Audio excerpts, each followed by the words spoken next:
Hello, ladies and gentlemen. Thank you so much for stopping by the channel. My name is Adam, and thanks for clicking on the last video of 2024.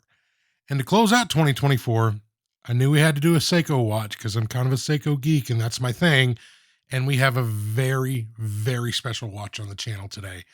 This is a notch resist, which we'll get into that terminology.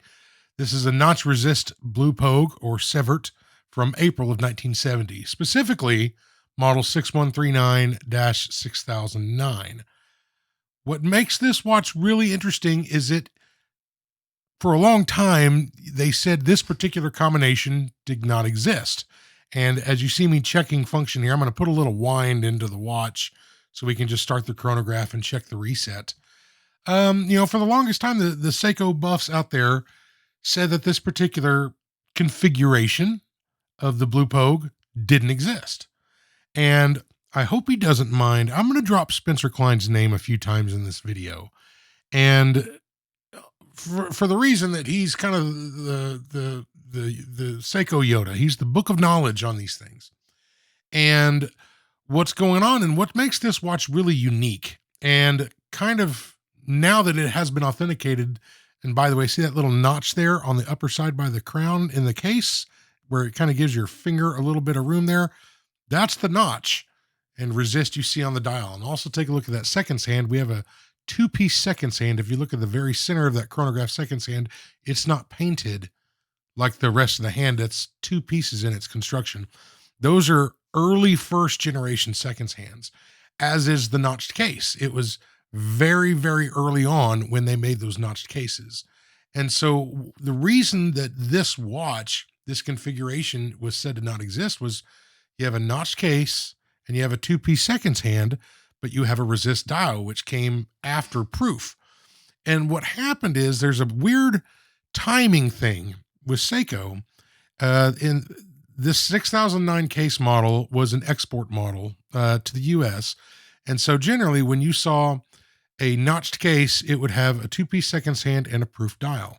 But in 1968, the United States, they had that legal thing where they said you can't call a watch waterproof because it's technically not waterproof. So they had to start a transition to saying water resist.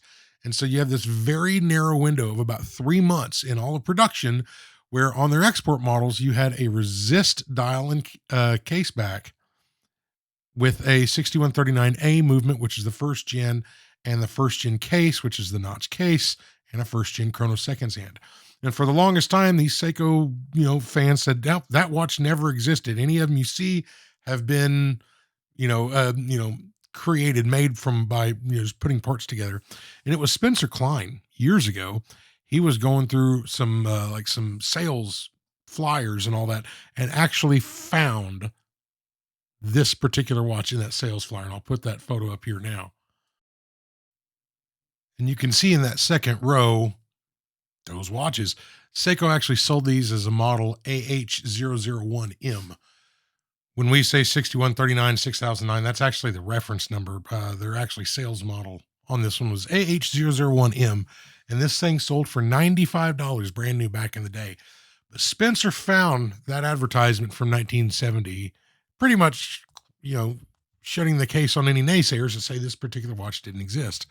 And then now you look on eBay, when you find an authentic one, it just seems they kind of go for a premium. So taking a look at this case back, it looks like I can make out 3 different service marks in its history. And looking on this automatic bridge, you see all this wear around the edges. That's because this rotor bearing is pretty much gone. There's a whole lot of slop in it. And so as that rotor rotates around, it's actually rubbing on that automatic bridge. And that's not great. So we're going to have to address that. Kind of beginning with disassembly here. I know we've shown a couple of these in the past, but while we begin disassembly, I kind of want to tell you, so to drop Spencer's name again, I watch his channel when he uploads stuff, and he did a video where he was servicing a 6105, which is the base of this movement, the non-chronograph base model of this movement. And what he wanted to do, Seikos have always had this thing where, everyone knows when you service them and all that, they keep good time. They're reliable. They run for decades. There's a gentleman, I won't say his name, but I remember him. He contacted me long ago wanting me to work on his watch. It was, he's worn it every day for 40 something years. I think he was a dentist. And, at the time I wasn't doing commission work. And so I politely passed, and he since got it serviced somewhere else. And every once in a while, I'll see a picture he posts up on Facebook, but he's been wearing that same watch for 40 something years as a daily. So these things are, fantastic. They keep great time, and they're just amazing. But they always run kind of with a low amplitude as compared to, their Swiss counterparts. And it's kind of by design. And so, Spencer did a video recently where he was talking about that. And he was what he did was he took a mainspring, a sealed mainspring, a barrel complete with the barrel, the mainspring, and the arbor all together from one of the Seiko high beat movements, and wanted to see what it would do in one of those. Because the issue is finding a correct aftermarket mainspring for these. They're not exact, and factory Seiko mainsprings, their bridles are thicker than the regular spring, and so generally you reuse these original mainsprings when you can. But he was just kind of experimenting, and he got pretty good numbers with that. The issue is when you use a thicker mainspring, if you want to apply more power to your wheel train, you need to get a thicker mainspring. But by doing so, getting a thicker mainspring, you can't use the same length of mainspring in there because you only have so much real estate inside your barrel. So the effect of that is you may apply more power to the watch, but your power reserve drops somewhat. But he was testing, and he got pretty good numbers out of that. But after I saw that video, I reached out to him because that's something I've researched quite a bit, just looking for alternatives. And I shared the data I had with him because that sealed mainspring he had was a new old stock Seiko part. I mean, you can't really buy those anymore. Spencer's probably got mountains of parts, but I mean, you just can't find that online. It's not something you can source repeatedly. And so, I had on paper, I thought I had figured something out. I shared my thoughts with Spencer. It was cool. I actually got to, go back and forth and have a conversation with him. It was like talking to a celebrity almost. 'Cause, at least I thought so, because he'd probably laugh at that, but I learned a lot from him, especially starting out watching his stuff.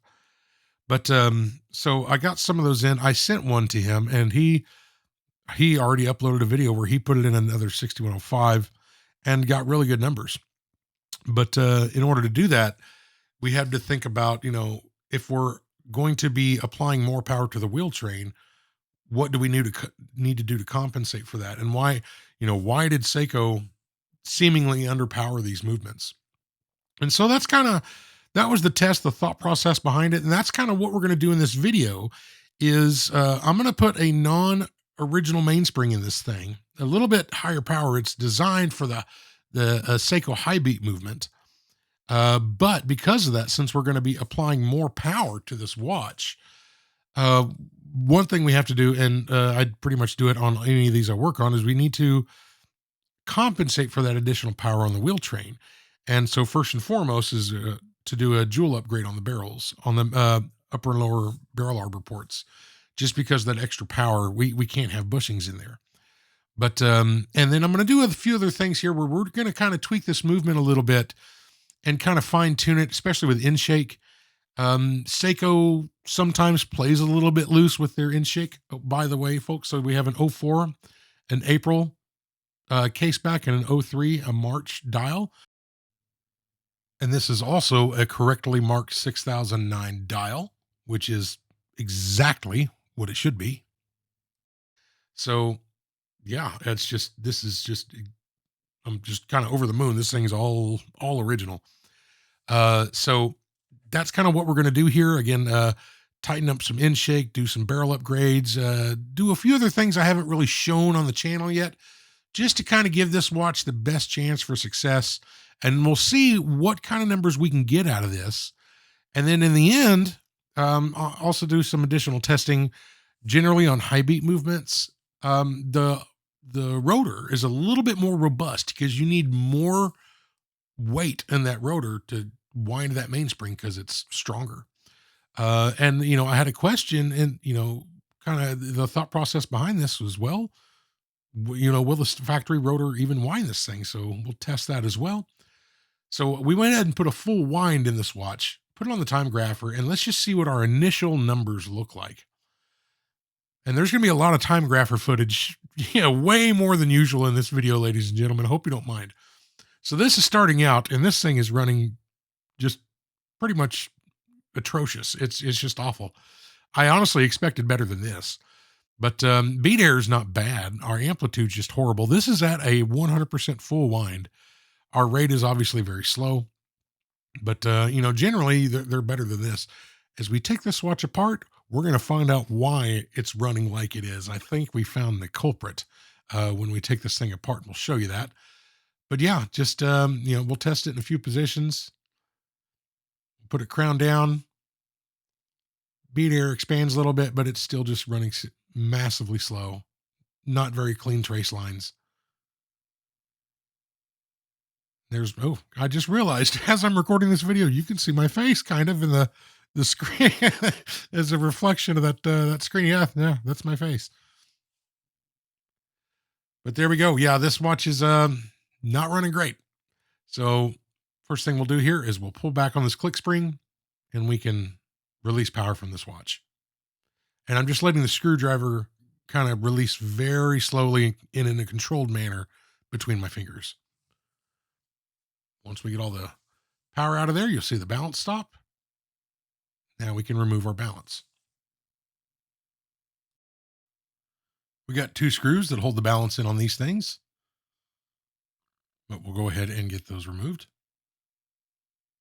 And so kind of hope you, again, bear with me in this video. I'm kind of riff a bit about some technical stuff, and I know a lot of you kind of leave comments sometime, and I read every single comment that's posted. But and they say it's a super relaxing video, and I'll just be completely honest with you, folks. That's honestly was never my goal. I that's not in my head when I'm making these videos about them being relaxing. It was more about kind of at least a tutorial, or at least just to show how I work on them. It's kind of the whole reason I made this channel was because, when starting out, I would be looking for videos where I could try to find as detailed a walkthrough as I could possibly find. And that was always my intent. And people say, oh, it's a super relaxing video. And it kind of makes me laugh. And if that's what you get out of it, I'm really glad you enjoy it. But, that's kind of wasn't really my thought process in doing these, but I am going to kind of get into a little bit more history and production thoughts and a little bit more technical stuff in this video. So if that's your thing, I hope you enjoy it. But if not, if you just watch these videos to chill out, well, I hope it still works for you. But we got our balance removed, and we're moving over to the dial side of the watch and beginning with the disassembly of the calendar works. So we got the day and date fingers off. Off comes our hour wheel, our intermediate calendar driving wheel. If I can get my tweezers around it. Those tweezers are well worn, and I've, dressed them probably 50 times, and so they're starting to get a little stubby. So I have some difficulty picking up parts every now and again. Probably time for some new ones. Off comes our cannon pinion. I'll kind of bring that into screen real quick. And that thing was, it felt a little bit loose, but not bad. The minute wheel cover bridge has got 2 screws, and those 2 screws are different from one another. They look the same, but one of them is a countersunk screw, and one of them is a standard head screw. And so they will thread into the other hole, but if they do, you'll see some interference with the cover plate that goes on afterwards, and then thus your day disc and all that, and things won't really line up right. So it's imperative that those go into the proper holes, but there is a countersink machined into that plate. So just paying attention, it's pretty easy to see which one goes where. Minute wheel came off, and our setting wheel can come off.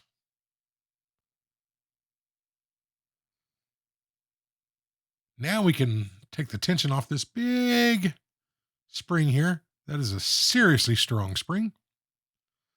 But we release tension on it first so that we can unscrew it and safely remove it. That is the return spring for the quick set mechanism. for the day and date. That's when you push your crown inwards to do quick set on the day or date. That is the spring that pushes the crown back out to its home position. Now our setting lever spring can come off, and first thing we're doing is just loosening those two screws so we can release tension on that, and then we can just take those two screws off. And those two particular screws are the same.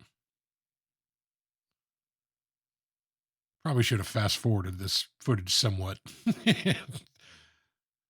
There we go. Both screws are gone. We can lift that part out of the way now.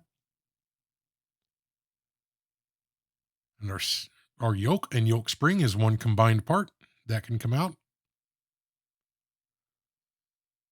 We can get our setting lever out of the way.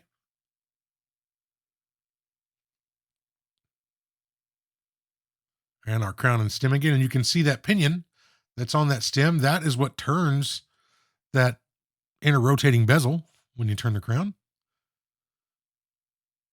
And our sliding gear.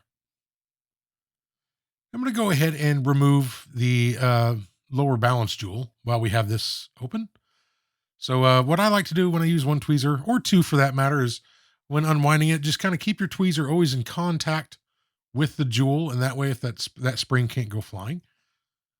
Now we can go ahead and pull that out. The cap jewel kind of stayed with the setting there. And so now we flip the thing back over to the rear side of the watch, and I really just wanted to do kind of a close inspection on this thing now that it's kind of out in the air and open, and I just wanted to see if anything is just really standing out. And it's not too terribly bad as we kind of zoom in a little bit closer and kind of take a look. There is the upper chrono wheel jewel, a little bit dirty. The resting position for the chronograph finger actually looks to be exactly where it should.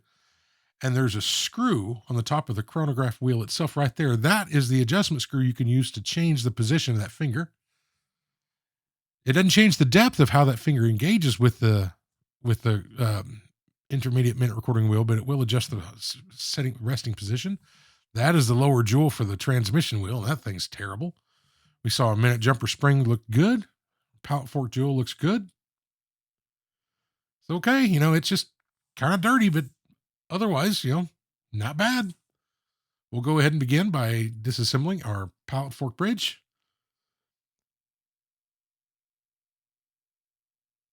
Those two screws you can see have polished heads on them, and those screws often get mixed up with the screw that for the center wheel bridge, but the head is a little bit different. It's not as polished on that center wheel bridge screw, and so you can kind of run into some issue where if that center wheel bridge screw is used on the pallet fork bridge, sometimes it can actually interfere with the balance wheel just because it'll just barely touch the head of that screw.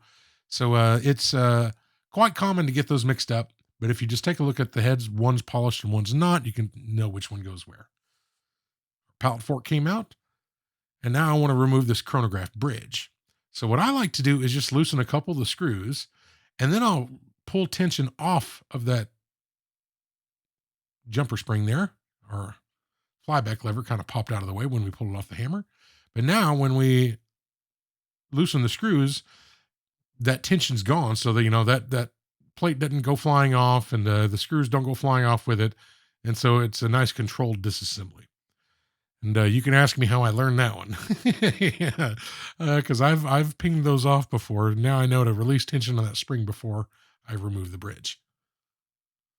And since this is a 6139A movement, that intermediate minute recording wheel is permanently affixed to that bridge. On the B series, they're not. There's our minute recording wheel. And that has been replaced. That is not an original minute recording wheel. That's a second gen wheel. The holes in the wheel are different between first and second gen. And you can see here, this wheel is beginning to separate. This is something I check on all these, and I found on a lot of the, especially those 6139A movements, and some Bs, that those can start to separate. And actually, the reason how I learned that is because I was washing parts once, and when I pulled them out of the wash, that wheel came out in 2 pieces or 3 pieces actually, and no longer 1 piece. And I freaked out, but then I realized you can fix them. So we'll have to repair that wheel. Next up is this hammer return spring. It is wrapped around the wrong post. Actually, funny enough, something I have done myself and someone correctly pointed out on my original bullhead video way early on in the channel. For some reason, I mounted that to the wrong post. We won't do that on this one, but it does fit there. And sometimes seen people do this, and it does put a little bit more tension on that spring. But because that spring there doesn't sit under a whole lot of tension, when you press the flyback lever, it does have enough to return the hammer back and return the button back to its proper spot. But we'll remount that correctly. That was incorrectly mounted. Now we can remove our hammer. I generally inspect the striking faces of the hammers, and that one looked fantastic. And now we can remove on to our coupling levers. And there are two screws holding these down. The first coupling lever has a dedicated screw, and the second screw, that the first one I'm removing right now, that is a special shouldered screw that is unique to that position in the watch. But what those coupling levers do is engage and disengage the fourth wheel, which is the chronograph wheel, from the actual clutch assembly that's on it. So it'll go in there, and when you engage, when the chronograph is running, those coupling levers are pulled away and not engaging with that wheel. So the chronograph function, there's a clutch with a spring in there, and so that will, by friction, kind of press against the fourth wheel, and as the fourth wheel turns, your chronograph function will turn with it. And so to disengage the chronograph mechanism, those coupling levers push inward and then separate that clutch assembly from the fourth wheel itself, thus disengaging the chronograph. Check in side shake on the mainspring barrel. We've definitely seen worse, but it's a little loose, but we're going to go ahead and upgrade that from a bushing to a jewel. Now we can remove our pillar wheel or column wheel. And this column wheel is very crucial to the function of this watch. This is what the coupling levers and the hammer and the operating lever and all that interact with that wheel. And that wheel determines what functions can operate when and when they can't operate. So you can't, reset your chronograph while it's running. That column wheel will actually it'll position itself where you can't press the button, and the hammer will actually bump against one of those columns on the column wheel rather than going between the two columns, thus not allowing you to reset your chronograph if the chronograph is running.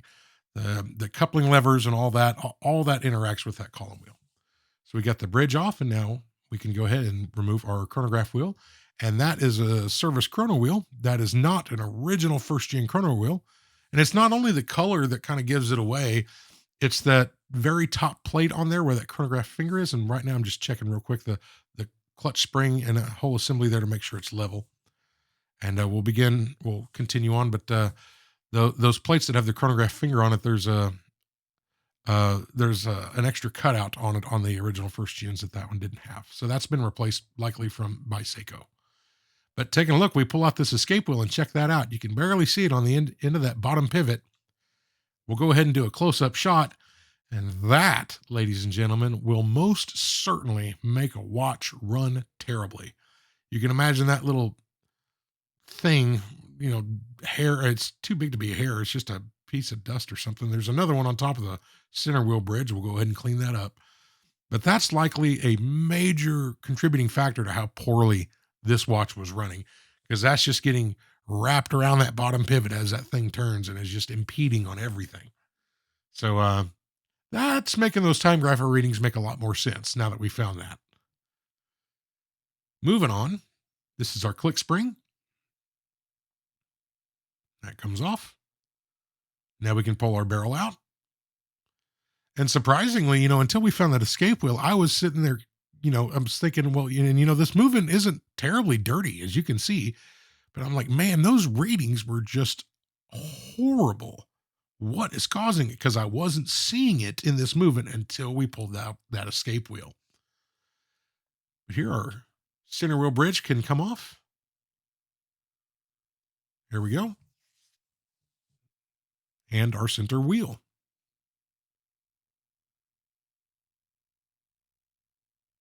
I'm just kind of checking everything under the microscope, and I see something on that wheel we'll show you here in a bit, but we're going to end up replacing that wheel. I temporarily remounted the balance to the main plate just so I could pull this upper balance jewel out.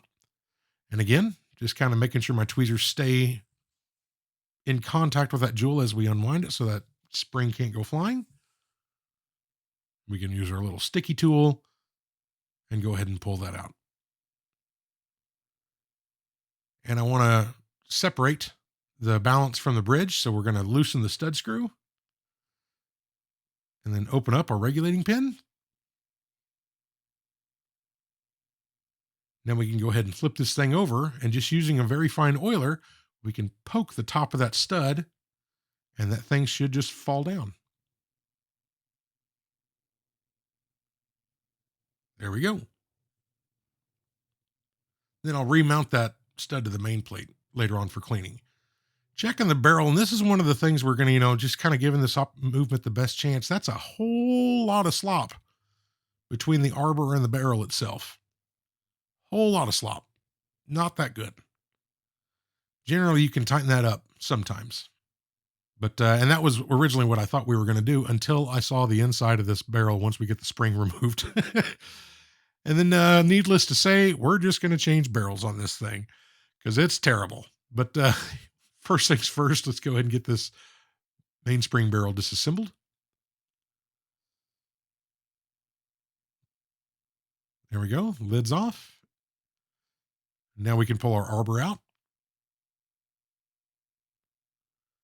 I've been having really good luck lately. Knock on wood. Sometimes those things can go flying, but I've had pretty good luck, both on watches on the channel and those not on the channel. I haven't pinged one into outer space in a long time. Hence, I said, knock on wood, watch gods. Don't punish me. Now we can remove our mainspring. We'll just speed up the footage here. And I know I'm not going to keep this thing, so I'm not really worried. I'm just kind of take it out rather quickly. I don't really care if it gets tangled or anything, but didn't get tangled. But just out of sheer curiosity, I just want to take a look at this mainspring, and it doesn't look bad, to be completely honest with you. It's not really out of flat, but it is a little bit. The grease in this thing is about as aged and useless as I've ever seen. So I was just taking some pegwood to start cleaning out the inside of this barrel, and take a look at this grease. I've never seen it turn into like a powder before, ever. That is a first for me. I'm sure maybe a lot of you folks who work on watches more than I do may have seen this, but I'm like, that's not doing anyone any favors. Taking a look at the lid, the barrel is basically in the same shape. That lid is just scored and just flat out awful. So there's really no point in saving it. The 6139 shares barrels with a lot of different things. I've got a 6105 with a barrel in much better shape than this, just on Parts Watch. So we're going to go ahead and use that. Beginning, just starting some pre-cleaning here. We'll show you the main plate, but a lot of the parts are going to follow the same process where I just use some pegwood, and I'm just kind of breaking up the grease and the grime on here before we put it into a naphtha solution. But this is just going to break up a lot of the more caked on stuff, making sure I get in those jewels with pegwood.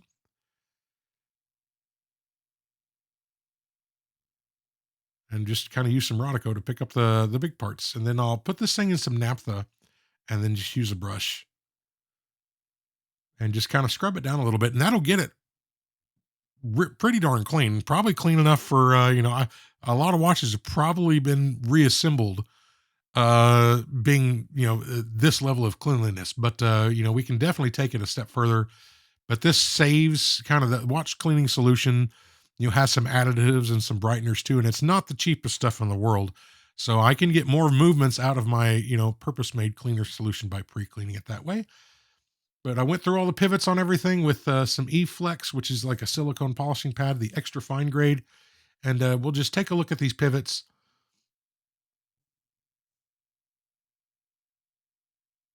There's the upper pivot for the chronograph wheel,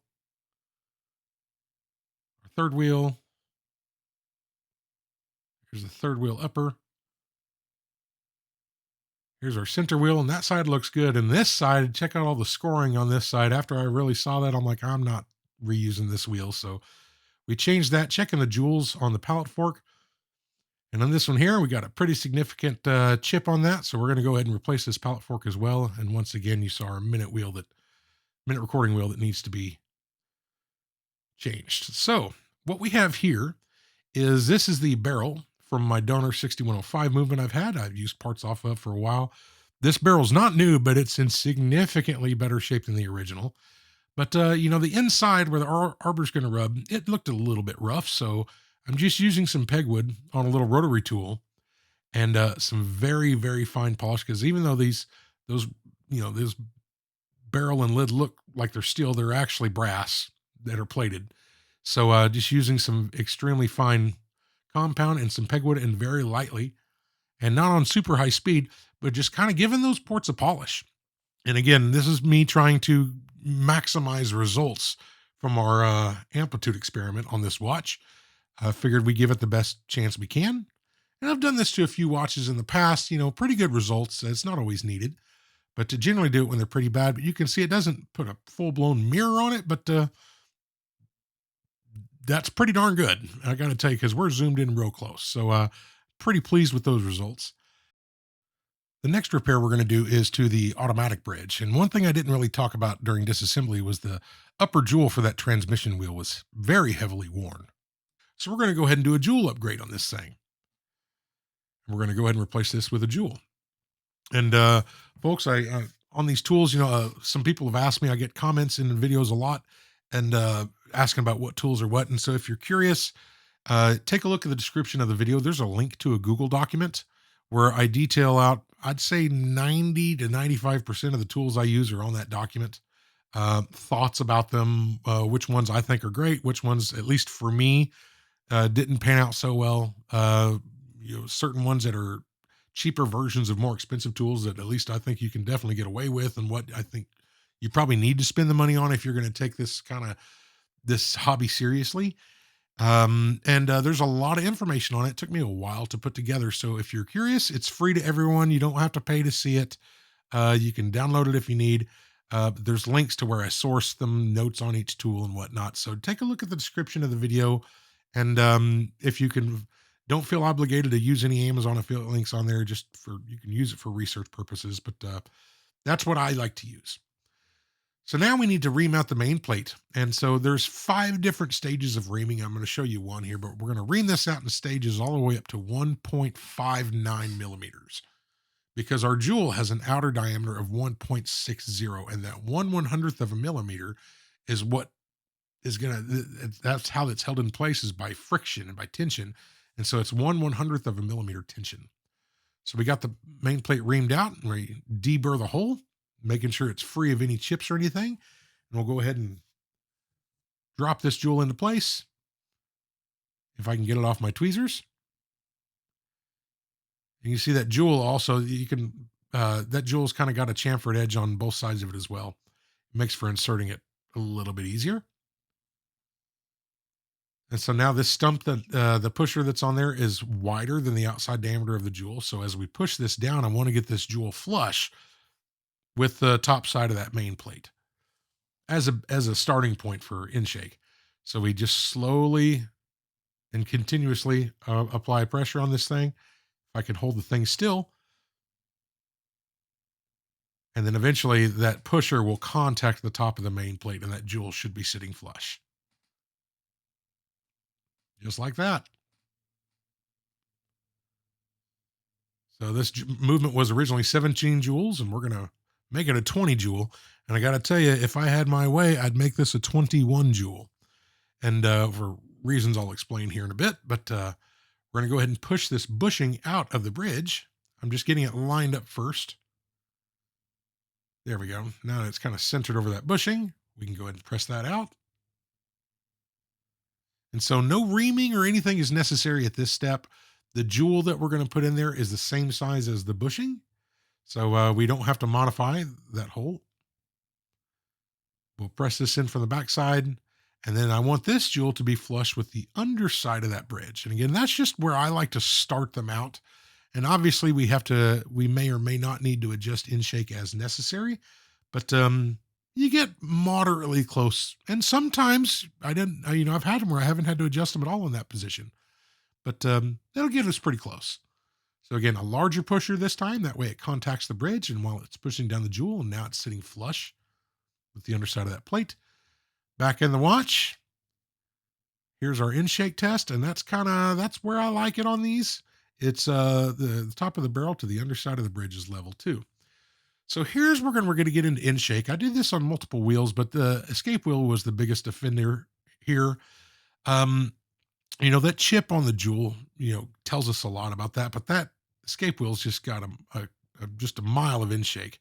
And so you can see the jewel on the underside of that bridge, that big gap between that. It doesn't have to always be flush with that, but then you can see how far in that is. So what I'm going to do, if you look at the micrometer as we do this, that micrometer is going to land on about 46, if memory serves. Yeah, right about 46. So I want to push this in 4/100ths of a millimeter. So I'm going to turn the micrometer from 46 till it hits 50, because each of those marks is 2/100ths of a millimeter. And it doesn't sound like a whole lot, but again, take in mind, we're really zoomed in when we do this, but that, it took up, I'd say 40% of that gap. Reinstalled in the watch here, and we'll take a look at how it's engaging, where it's engaging on the pallet fork, and then total travel on that. I did also check in shake on the balance, which generally I don't have issues with these Seikos. The pallet fork looked good. I did have to adjust the center wheel in shake and the third wheel in shake. Fourth wheel, surprisingly, that's generally most of the time I find the second worst one, but it looked good. The spin test is fantastic on this.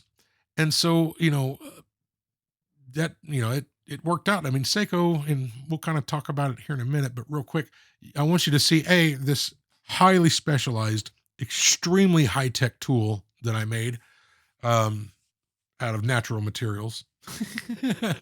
A hole drilled into a piece of wood, but it allows me to push this bearing. I've already pressed the old bearing out of that chronograph bridge, or automatic works bridge rather, excuse me. We're going to go ahead and press in this one here. I had a new old stock 6139A bridge, automatic works bridge, and I could have just used it, but I wanted to keep the original bridge. So now we're just going to press this back into place, and there's these little ridges on those bridges, and it'll actually give you a very affirmative click when it goes into place. It's kind of nice. But that high-tech tool works wonders. I've used that to replace that bearing in a dozen movements. Very high-tech. Elon Musk should give me a call, because I'm breaking new ground with that. As you can see here, we got our new bearing in. That thing's spinning nice and free. Now we needed to repair the minute wheel. And so I went ahead, and this is a different staking set than you've seen in the past. This is a called an Inverto staking set. It was in pretty rough shape. I've already restored the stakes on this. I have not actually got to restoring the actual tool itself. Maybe eventually, but the stakes are kind of what's important here. But with very light taps, we're going to go ahead and repair this wheel. And again, very, very light taps. And that should seat everything back to where it needs to be. Close up that hole so it's no longer loose.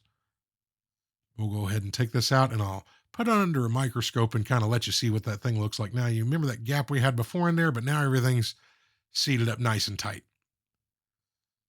So that's what I'm liking to see. That's looking good. Now it's finally time to clean everything with all those repairs being made. And so as we do that, like I said, one thing I've talked about in shake on this watch, Seiko again likes to play it a little bit loose with their in shake sometimes, and it does work for them. But I kind of wanted to tighten this thing up to a more standard you may see in a better Swiss watch, and so that was the thought process behind that. And so all those in shakes, I started with the balance wheel, and I checked the balance wheel to pallet to escape wheel to fourth wheel, fourth to third, working all the way back to the barrel itself to get all that kind of dialed in, tightened up a little bit. It's still correct. There's nothing's over tight, but that was the thought process behind it. So everything's loaded up, and now we're in our Elma cleaning machine. This machine has 1 wash cycle and 3 rinse cycles, and then a drying cycle. And real quick, kind of use this opportunity in each video, and we'll do the same here, just to say a quick thank you, heartfelt thank you to the patron supporters of this channel. It does not work without you, ladies and gentlemen. This is I wish I could get parts and watches for free, but I can't. But the support you show the channel, 100% of everything that's brought in goes towards this channel. I don't pay a single bill from what I make off Patreon. It all goes back into this channel. And I want to say thank you so much for your support. I really do mean that. Thank you. So as those parts are being cleaned, we're going to go ahead and disassemble this case. So a little bit of plastic and my cheap uh, bezel remover tool. I actually bought like nice expensive ones, and I like those little $2 cheap ones better. I just do. And that's kind of another thing. I like notes like that are kind of in that document, that Google document in the description that details the tools I use. Like kind of notes like that are in there. So once that's off, our crystal gasket is a Viton style gasket. And thankfully there's no damage to it, because generally the only time you ever have to replace those is when there's physical damage, but that thing is in great shape. It's still super supple and perfect and awesome and totally reusable. This cover plate, or that ring, goes away, and now we can remove out our bezel, and there's a spring that goes around that bezel. It kind of puts downward pressure and holds that rotating bezel downwards and during its operation. So we'll go ahead and pop that off. There's that little spring. You see those little up and down ridges that are in it. And before we go into the cleaners, there's just a few little spots of surface rust. They come off really easy with pegwood. That's nothing major at all.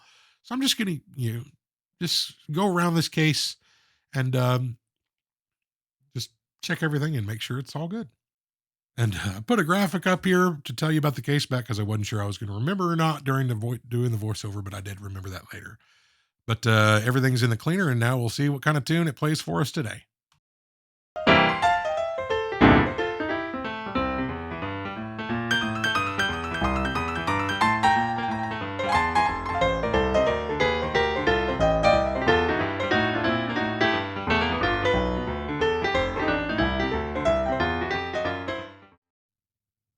All right, I wouldn't have minded hearing more of that song. So, beginning assembly, we're going to get our balance back together. So the first thing I'm doing is we're going to get the stud mounted and make sure that hairspring is on the outside of that regulating arm. And now I'm just very gently got to manipulate the balance wheel to get that lower pivot in the jewel. In the setting, at least, there's no jewel in there yet. There we go. Now we can close our regulator pin back.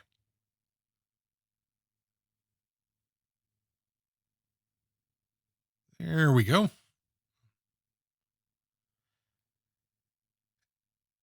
Now I'm applying some 9010 to the capstone. And I read a deal where that someone was saying they always got a lot better results holding those jewels with very thick tweezers. So that's a style double A tweezer, very thick tweezers. And I got to say, it's actually a lot easier to kind of pick up and move those jewels with those larger tweezers. You would think the smaller ones would be better for those small jewels, but that large one works well. But with the capstone back on, we have a perfect oil ring there. I'm really pleased. That's exactly the size I wanted. We got the jewel setting back in the balance. And now we can put our spring back on. And we'll just kind of reassemble it here. Again, I'm being very careful. And once I get two of those three little fingers for that spring in, it won't really go anywhere. But again, it's actually a lot easier to do this with two tweezers, but it's a lot easier to hold the movement holder still with one hand and use one. It doesn't make it great for camera, but you get a little bit more. At least I get a little bit more control doing it that way. But we did the exact same lubrication procedure to the dial side jewel assembly as well. Now we'll get this spring into place. This one is being a little bit angry with me, but eventually we do get it.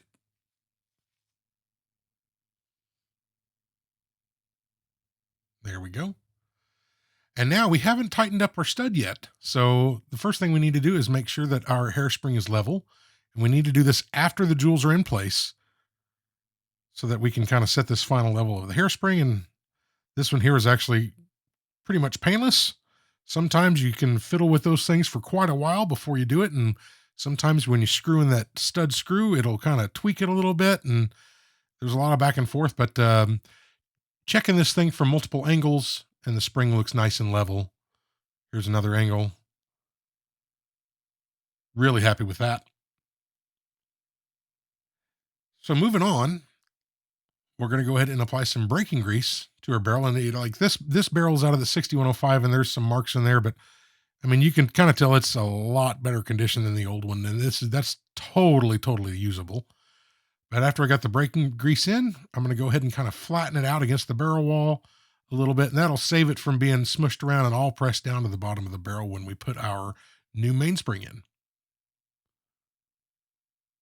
I just got 4 dabs of it and just spread around the wall. Here's our replacement mainspring, and I tell you, I mean, it took me a while to find the correct mainspring. It's the correct height. The thickness on this is uh, 0.15 millimeters. The factory 6138 and 6139 Seiko mainspring is 0.124 millimeters. And the factory Seiko 61 series non-chronograph spring is 0.115. So this is still, it's the regular chronograph mainspring is a little bit more powerful than the non-chrono mainspring. So kind of comparing this at the time, I saw Spencer's results when he did it on the 6105, which is not a chronograph. And, he got a pretty healthy amplitude jump out of it. I wasn't expecting as much because the difference in strength between the factory spring and this one is not as large as the difference between the spring and a non-chronograph. But it took a while to find the spring with, all the right dimensions. It's a little bit shorter. This is 60 or, well, no, it's 40 millimeters shorter than the factory mainspring, but it's also thicker. So it's kind of taking up the same amount of space, but so we're going to lose a little bit of power reserve. But also my concern with finding a reliable source for a different mainspring, if we decided we want to go this route, was that inner coil. I wanted the inner coil to be the right size without modifying it to accept the brown. I think I found the sweet spot on this mainspring, as long as all the numbers turn out good. So this is one I can find readily available, and so now we know the part number and know where to get it. And so we got that in. We got our replacement center wheel in and the bridge on. Now we lubricated lower barrel arbor pivot, and now we can install our barrel. It just slides ever so slightly underneath that center wheel bridge. Once it drops down into place, we'll just spin a little bit and make sure it's where it should be. And before I forget, I want to make sure I lubricate that upper barrel arbor port. You can lubricate that after you install the bridge. I just like to do it there. Our third wheel goes back in. And our escape wheel without that hair on the bottom pivot. Need to make sure it finds that lower jewel. There we go. And once it does, it sits down into place. And now we need to lubricate, do a little bit of special lubrication on this chronograph wheel. So I put it on my bench block. And what we need to do is press down on that pivot and not on the bushing to create a tiny gap. And you'll see capillary action pull this very small amount of 9010 in between that pinion and that bushing. I think I said pivot earlier, but that is a pinion. And then a little dab right here of 9010. The manual actually does not show that upper part of that stem right where it meets that jewel. Normally, you'd think to lubricate that. The manual actually for this movement does not show that being lubricated. Only that bottom part. I've done it both ways, and I honestly haven't seen a difference between it. But the way we lubricated that is per the manufacturer's spec. Although we're doing it with more modern lubricants than what were available at the time that document was written. That was nice. That bridge, just kind of see it fall right down into place. But we'll go ahead and kind of spin this around a little bit and tap the side of this movement holder, letting it kind of bounce around a little bit. And those small vibrations will hopefully make sure all those pivots find their jewel holes. And really, it's the escape wheel that we need to, that's generally the culprit. And we'll give it a quick test. Taking in mind that right now we don't have a chronograph bridge on, so that upper pivot in that chronograph wheel is not in a hole. So these won't spin as freely as they would if that bridge was in place, but that did spin and everything's kind of where it should be. And we can tighten up our 3 screws holding that plate down.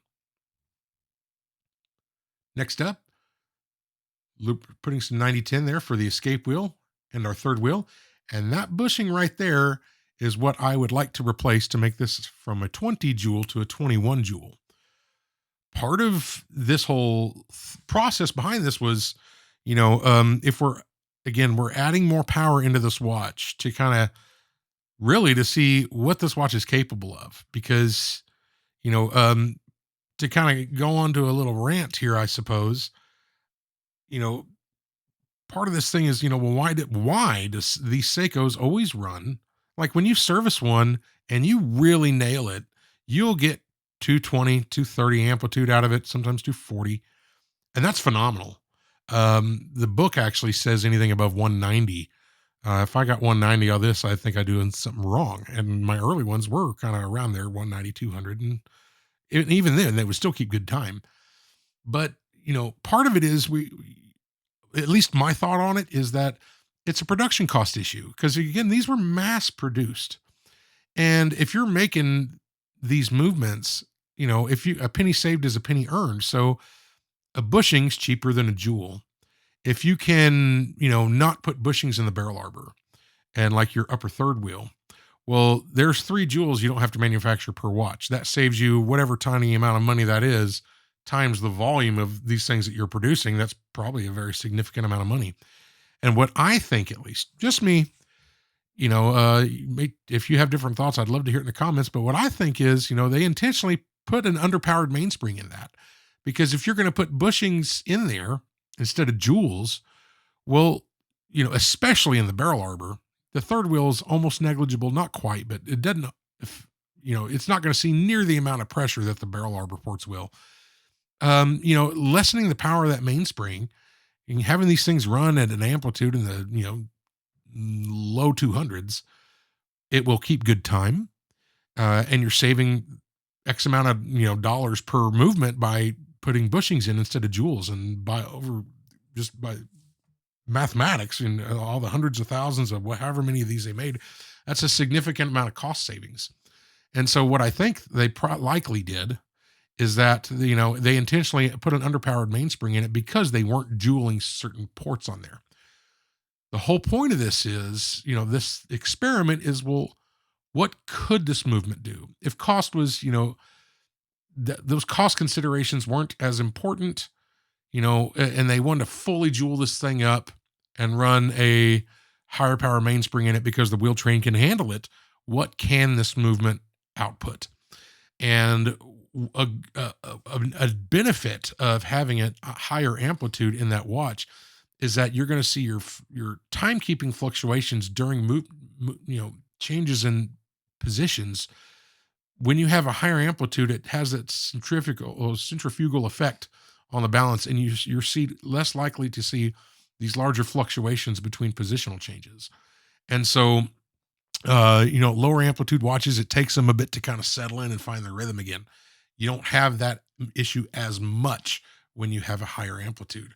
But also, you can have too high of an amplitude and start to get into overbanking. And that was obviously a concern here, as part of the test is to see if it even gets that high. If it does get that high, does it get too high? Because that's a terrible thing to happen. You definitely want to run with far less amplitude. Lower amplitude is better than too much amplitude. But, a sweet spot, I would be happy with like 250s, even up to like 300, 310 at the highest. You'll start to see overbanking in like the high 320s or so. But that's kind of my thought process as to, why Seiko, why they run in lower amplitudes like they do. And by, underpowering the wheel train and going with bushings in certain places, it allowed them to save money in production, but still keep a watch that was, kept good time. But these movements are, they're robust.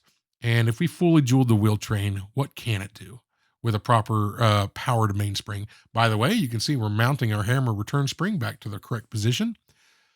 But that 21st joule I'd like to do, the one thing on this wheel train that doesn't have a joule in there is the upper pivot for the third wheel. In this movement, the 6139A, and I think the B is the same way, That's a bushing. Now, and you may say in the comments, and I thought about it too. Well, we are adding more power in, so are we going to create excessive wear there? I mean, speaking purely technically, yes, but is that amount of energy significant? And in my opinion, the answer is no. I've worked on a lot of 17 joule and 15 joule Swiss movements that run at 18,000 bph or 20 or 21.6 or 21.8, whatever the number is that this watch runs at, and that have bushings on a few points on the wheel train, and that watch is 70 or 80 years old, and those bushings are still fine. That's kind of what I'm, where we're going to be at here, because I think it was Alex Hamilton maybe, or somebody said, you're 80 to 90% of your energy is lost before that you get to the pallet fork and balance, to the escapement. The vast majority of that energy is lost at the barrel arbor, at those barrel arbor ports. Part of that reason, and that's why these things are always worn out. And it's jeweling that helps that, but it doesn't negate that by any means. So the amount of additional energy I think that third wheel is going to see, there will be more, but it's nowhere near the amount that the barrel is going to see. And I don't really think that the bushing in the third wheel is even going to matter. However, I just have to get off my rear end and do it, but I'm going to take some measurements for that third wheel bushing.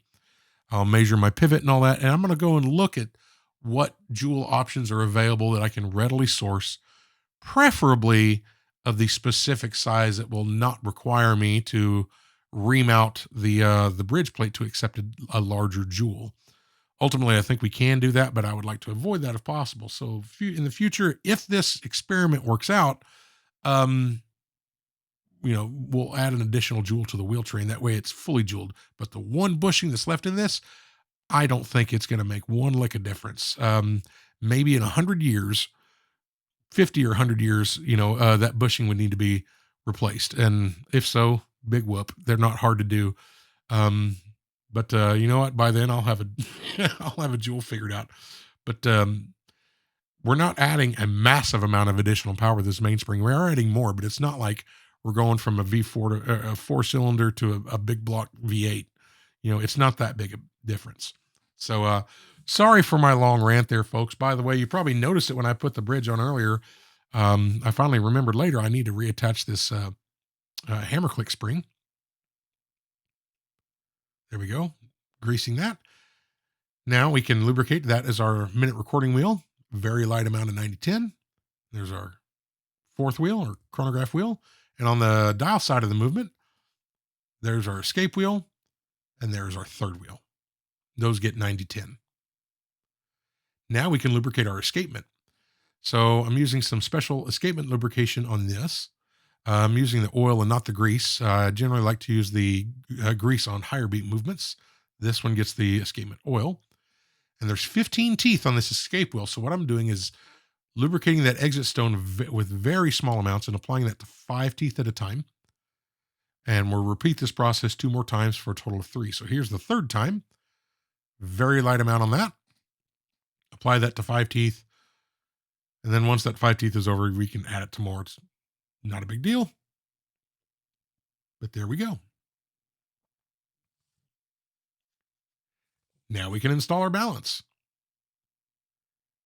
So what I'm looking for here is to get that bottom pivot kind of in its spot. And that one actually kind of fell right in, which is not always the case on these because you don't have a whole lot of room to maneuver with these larger bridges on these. But that thing pretty much fired right up as soon as I got it down in there and just kind of moved the movement for a split second and it popped right on. So very nice to see that. Now we'll go ahead and get these 2 screws tightened down. And it looks like I may have missed a few edits here. Generally, I like to just kind of chop that up where it's pretty quick, but you can see the whole tightening process, all the time lapse between me doing the 2 different screws. Normally that's taken out, but sorry about that, but I don't want to go back and re-edit it.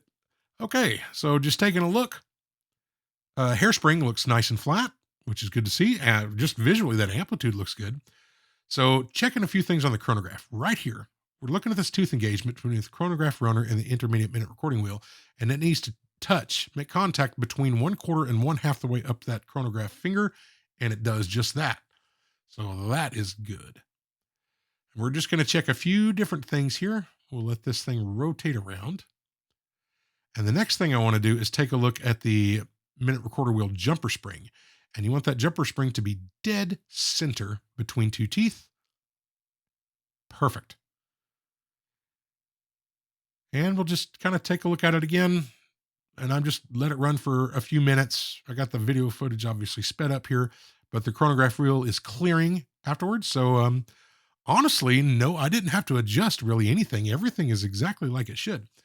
So folks, these are first results. This is the first time I'm putting this on the time grapher. I tried to line up that impulse jewel during assembly when I was putting the balance jewels in to be in line with the escape wheel and pellet fork jewels, and we got our beat error pretty darn close. But that's pretty darn good, I gotta say. I mean, this watch has been running for 20 minutes. So the timekeeping is going to be a bit erratic, not steady. It's going to fluctuate some, but changing between positions and all that, it's pretty darn steady. And so I'm going to do something here that I generally hate doing because it requires me to use a loop. And I don't like using loops at all. But I'm going to take another attempt at just kind of setting the initial regulation on this watch just on camera. First thing I'm doing is getting my beat error sorted. And God, I'm just so awful with loops, folks. Really, I am. So I'm hating every moment of this because generally I take it off and do it under a microscope and put it back on the machine. But it's really touchy. But I kind of get it sorted, and then I just kind of give up on it a bit. And I'm like, okay, I'm done filming. And then I put it under a microscope and just kind of set it again. So this is about 10 minutes of playing with it and watching it. And so here we are. Amplitude 230, 240s. Give this thing a few days and that's going to bump up. And that's really what I wanted to see. But if I got these numbers out of a finished movement that had been running 2 weeks, I would be over the moon. Right now, this is not even worn in. This isn't even lubrication being settled yet. And I'm seeing, wow, 260 during dial up. Wow, that's pretty good. So that tells us at first those aren't final numbers, and we'll see more time grapher footage at the end of this when this watch is totally done and compare those numbers to what you just saw. But that kind of tells us, okay, we don't have any major issues. And at first, I think this experiment thus far is a success. So moving on, we can assemble the dial side of this movement. So the first thing in is our setting lever. And I'm putting a little bit of lubrication here. I'm going to clean up a bit of a mess. But that little lever that I'm cleaning up is part of the quick set mechanism.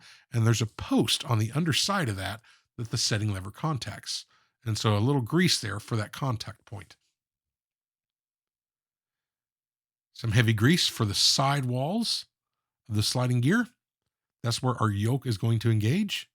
And some HP 1300 for the post on the yoke. And then some heavy grease on the back side of the yoke where it's going to touch against the main plate. So, you've probably seen, if you've watched earlier videos and I've referenced HP 1300, that's always been clear. You notice in this video here and on that Rolex previous video we had, there was a red lubrication. That's also HP 1300. I needed to purchase another bottle of it. The one I had was, it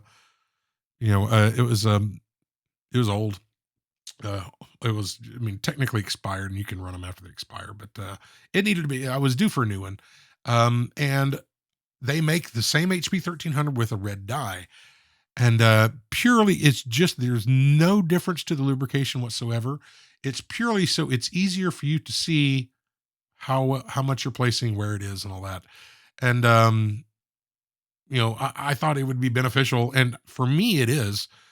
Also, for the purpose of the video, you can definitely see if I screw up a lot easier than if I was using a clear lubrication. But I think it helps you get better because you can see if you make a mistake a lot easier than you can if it's clear. So applying some heavier grease to the setting lever spring. And then when we work that in a little bit, we'll go in there and clean up all the excess. Next up is to get this return spring for this quick set lever in there. So we'll get that screwed down. Then I'm going to loosen up again just for a quick second. I don't want it fully tight yet. And then some lubrication here. The very tip of that spring is actually going to sit on the underside of that lever. So now we'll just pull that into place. And if I remember right, I didn't get it down far enough. So yeah, I need to press it down a little bit more, Adam. Down. There we go. And that seat's in there, and now I can tighten that screw all the way. And our stem. And that same heavier grease, that blue grease. So to a few different spots in here on the flats for that setting gear on the very tip, on the inside of that little rail where the setting lever is going to sit, and on the very back end of that where it's going to make contact with the main plate itself. Just lubricating those points. And now we can push this in. And one thing I may not have said earlier, but if you're working on one of these 6139s, do yourself a favor and only remove the crown. Don't remove the crown when it's in the fully pulled out position. Make sure it's like in the home position, the first position. Otherwise, you can throw your setting gear kind of out of whack, and you're going to have a whole lot of fun reinstalling it. Which right now, without all the other parts on there, it's not difficult to fix. But later on, when you case it, you may be taking stuff apart. So pull your crown out, depress that plunger on the setting lever, and pull your crown out when it's in the inward position, not the outward position. There we go. We got our lubrication on and our cannon pinion in place. Now some more HP 1300 for the rest of the motion work here. And you notice my little red oiler there. I actually broke that stupid, expensive Bergeon oiler. And I really liked that oiler. I guess I put it in some Rodico to clean it, and I put it in too forcefully or at a weird angle, and the tip of it broke off. And those tips are tiny, just thinner than a human hair, just tiny, tiny. And I bent it, and I bent it back straight. I'm like, that thing's going to break. And sure enough, it broke just a few moments later. And so back to the old faithful cheap, that little red oiler's like 1/6 the cost of the Bergeon premium oiler. And that little red one's a Bergeon also. That little premium one, actually, the way the head is shaped, it allows me to pick up a smaller amount of oil and be a bit more precise. Actually really liked it. It would almost justify me buying another one, just knowing I need to be more careful with it. But we'll be using that red one for the rest of this video. Now our quick set lever can go back on. That is the lever that actually engages both the day and date wheels in order to advance them when you're doing the quick set feature. Now we can assemble our calendar work. So again, more HP 1300 for the calendar driving wheel. There's a post for intermediate wheel. And then on the cannon pinion, for the outside of the cannon pinion, for our hour wheel. Now we can drop that driving wheel into place. And our intermediate wheel. And there's a small pinion on the underside of that gear that's going to engage with that. That plastic part there is for the date wheel. That's the little finger on the end of it is what pushes the date wheel, and the metal one on top of that is for the day wheel. And again, that part's 55 years old almost, and still looks perfect. So a lot of people talk about, oh, it's got plastic parts. Yeah, it's 55 years old and it still looks brand new, and you don't have to lubricate it. So I got nothing against it. It works well. But now we need to open up that, rotate that finger around so we can get our hour wheel installed, making sure it's engaged with all the different gears and pinions, and everything looks good. So moving on to the date jumper spring. There's 3 different lubrications that go in this one part. So we put HP 1300 on the post. We have our heavy grease right there where it's going to set in against the main plate. And then we're going to apply some Mobius 9010 to the very tips of that. As soon as I clean this up, some Mobius 9010 to the very tip of that where it's going to engage with the date wheel itself. So 3 different lubricants on that one part. Kind of funny. There we go. Now we can put on our date wheel. So it kind of sits with those teeth sitting in against a little ridge on the main plate. And now we just need to push this spring back and set it between 2 teeth on the date wheel. There we go. Once that's on, we can put on our date dial guard. So just being very careful because the post for the chronograph for the minute counter wheel sticks through there. So just making sure that clears and all the holes line up, and we can, all four of these countersunk screws are tightened down, and just make sure that's sitting nice and flat. And I'm going to lubricate the back side of that quick set lever. And I'm sorry for the shaky video here, but here you can see when we engage it, how that quick set lever on the back side of that engages with that date wheel and turns it. Pretty efficient little system. Now on the date dial guard, it's got the jumper for the day wheel. So just tiny amounts of 9010 on there. And I'll just use some Rodico to clean up the excess. And just do one more check, and everything is functioning nice and smooth. And one thing you'll notice, I talked about earlier, but on that minute wheel cover plate, those two different size screws, if those are on, if they're swapped, right here on that date dial guard, it's going to sit a little proud, and then this wheel won't go down all the way either. It'll be crooked. So if you find that being the case, likely those two screws on that part you may have installed 45 minutes prior are in the wrong positions. That wheel goes on. We got the jumper set, and now we can put our washer in. Rounded side down.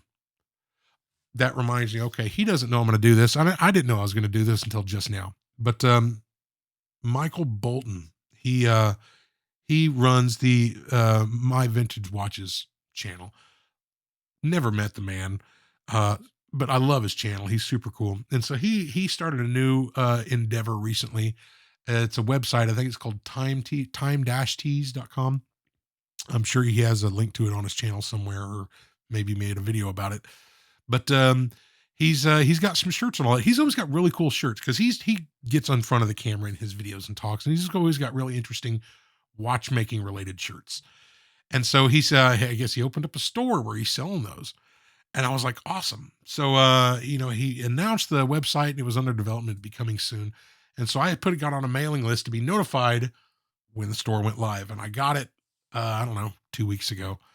I went onto his website and I ordered 3 shirts. And immediately, one of them was one I've seen him wear a few times. And I said, man, I need to find that shirt. And it's like the silhouette of a guy on the ground with a magnifying glass trying to find a, a watch part. Another one, I'm actually wearing one of his shirts making when I was at that bench doing this work, and it says Seiko Pogue. And in like it's awesome. I won't ruin the surprise, but he started that channel, and so he started selling shirts, and I got the shirts in. They print them to order, so it took like an extra week or something, and he's on the other side of the globe than I am, but I got the shirts in. Good quality shirts too. And I actually contacted I placed the order like the 5 minutes after I got the notification email, the site went live. And so he replied back to me, and he didn't know it was me. He just knew a customer, and he's like, are you sure you want 3 shirts? I'm like, yeah. And so we started talking back and forth. He was like, I just want to make sure that it wasn't fraudulent because I just launched the site. I'm like, no, that's me. And then I told him, this is Adam. This is my channel. I don't know if you saw me, but I was like, hey, I love your channel, by the way. Good luck in this endeavor. I just wanted to support you. He didn't know I was going to mention anything in this video. I've never met him. I've just emailed back and forth with him. Super nice. I love Mike's videos. He's learning as he goes, like I am. And it was, one of his things, like I said, if Mike can make videos, maybe I can too. And so, I would definitely say he's an inspiration for me, not to do watch repair because I was doing it before I ever saw his video, but the inspiration to think that I could do the YouTube thing. And so he just seems like a genuinely really good guy. So please go to his website, take a look. If you can, place an order. I've got 3 of his shirts, and they're great. And so good luck to you, Mike. Seriously. And again, he didn't know I'm doing this. I don't have the man's phone number. I've only talked to him through email and all that. I've never even talked to him on the phone, but he seems like a really genuine person, and he did a great job on that website. It looks really good. And I will say that his shirts are very well made. I like them. I've put them through the wash already, and they look great still. So good job, Mike. Great shirts, great website, and just awesome. Best of luck to you. So Well, it took a long time. Folks, we're getting towards the end of this thing. We're like an hour and 15 minutes in. So assembling the case, you saw kind of everything go back in and the order it came apart. I'm going to try to center this bezel the best I can. It's a lot easier to do when the movement's in the watch, but I'm just trying to get that color change between the red and the blue dead center on that case just by eyeball, and we'll see how well it comes out later. But I got it where I think it, it looks right to me, just eyeballing it. And we'll press it down into place. That actually gives a really nice click. But I had a TV blasting in the background, so I couldn't leave it in there. But with that done, we'll go ahead and just one more time, just blow off any little pieces of dust or anything that we see on there. But that dial's looking really good. And I also took one of my little magic eraser things, which again, it's in that Google document, and cleaned up a lot of the crud that was on those hands. So I think I got them looking pretty good. We got the movement and the case married back up, and I'm applying some silicone grease, just a little thin coat of silicone grease to the inside walls for the pusher and the stem. And now we can go ahead and install our stem. It's a little bit stubborn at first, but just kind of turn a little bit and press it in, and there we go. Clicks into place. And our two pushers, just like the stem, got brand new gaskets. The pushers and all that use D-shaped gaskets. Got new springs on the pushers as well, but those are the original pushers all cleaned up. So in order to kind of keep them in, what we need to do is press in both pushers at the same time. And it's the movement ring, which we've already pre-assembled that tension spring back on it. That movement ring will retain those pushers. Once the movement ring's fully installed, we can release those pushers and it will be captured by the inside edge of that movement ring. There we go. Perfect. Now we need to assemble our automatic works. So our transmission wheel, I'm going to go ahead and lubricate the bottom post with some HP 1300. We can go ahead and drop that thing down into place. And once it there we go, lines back up. Our base plate for the automatic works. And then I'm being very liberal with the lubrication here for the paw lever. The manual actually says to use Seiko S4 grease. I've done it, never had a problem. I've never had a problem using HP 1300. That's not what the manual says to use, but I've looked at watches I've serviced years later, no problems. I've read on forums, a lot of people do it too. The manual says to use S4. I've done it. Stuff's just nasty though, but it does work well. But the thing is, you don't want to contaminate the tip of that by you being liberal with S4. The pivot for that oscillating weight goes right over the pivot for the chronograph wheel, and that's running 9010. You don't want to cross contaminate those lubricants. And so I like using HP 1300. We get that all tightened up. And then I'm applying some lubrication to half of the ball bearings.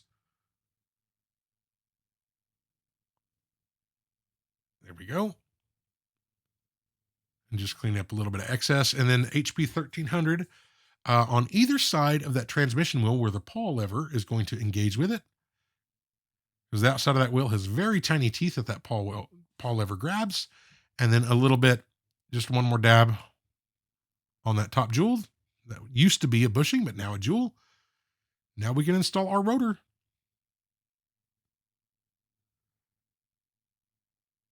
I get a little bit sloppy here if I remember. Yeah, but eventually I'll get that screw tightened down all the way. There we go. And I just want to give it a quick test just to make sure that it's not rubbing or anything, which is generally not much of a concern. It is one on this watch because we can clearly see it had rubbed in the past. But again, this is a bearing out of a new old stock bridge. We'll check the side shake on that. And that's just beautiful. So yeah, no problems with that. So one more final, just touch up with some Rodico. And yeah, that rotor feels just perfect. So no problems there. Lastly, we have a brand new caseback gasket. And if you notice, when we, way back in the beginning of the video, that caseback gasket we removed was by a large margin the wrong size. So this one here is the correct size gasket. And we're just making sure that it's flat all the way around. It's kind of rolled up on its edge, but we get that gasket flat, and we've already got it a film of silicone grease on it. And now we can go ahead and reassemble this thing. Threads on quite easy. And for obvious reasons, we are not restoring the case on this watch if that wasn't already apparent. We're going to keep this thing looking original, because this is like an untouched watch almost.